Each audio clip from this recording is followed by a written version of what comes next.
Hello everyone, welcome to this week's market analysis video with me, Frankie, your market analyst at Markets For You. Today, I'll cover key data and which pairs to watch from July 8 to July 12, 2024. As you can see, I've already shared my screen. I'm using the economic calendar from the traders room at Markets For You. I've set the dates from July 8 to July 12, covering Monday to Friday. Just a reminder, I'm using GMT, so please adjust to your respective time zone. Now, let's go over this week's market events.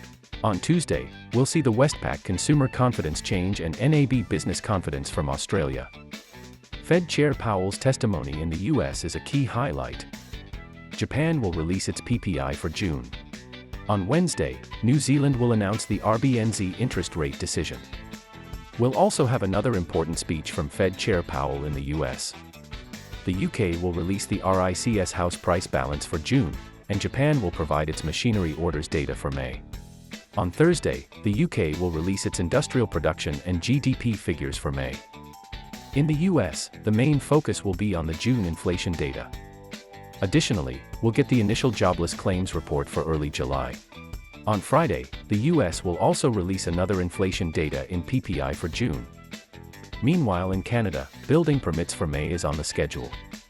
And the last high-impact events are from the US, with Michigan consumer sentiment preliminary for July will be announced.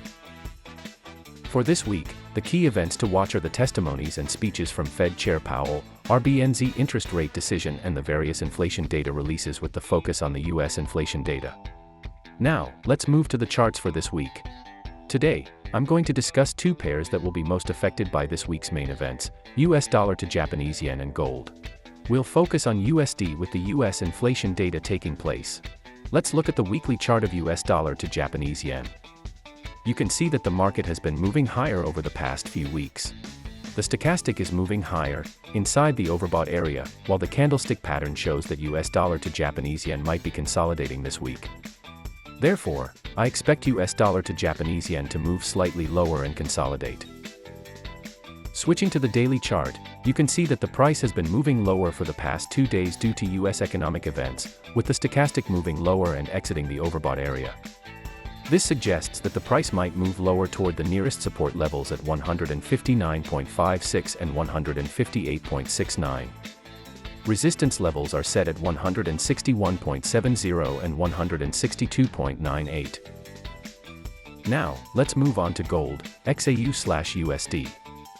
The pair moved higher last week as a result of a weak US dollar, indicating that gold may try to move higher, supported by the stochastic showing higher movement from the oversold area.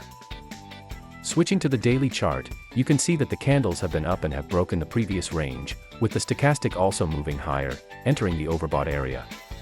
This suggests that the price might move higher. Our resistance levels are at 24.18 and 24.50, while the support levels are at 23.52 and 23.19. That's it for this week's market analysis. See you in the next analysis video.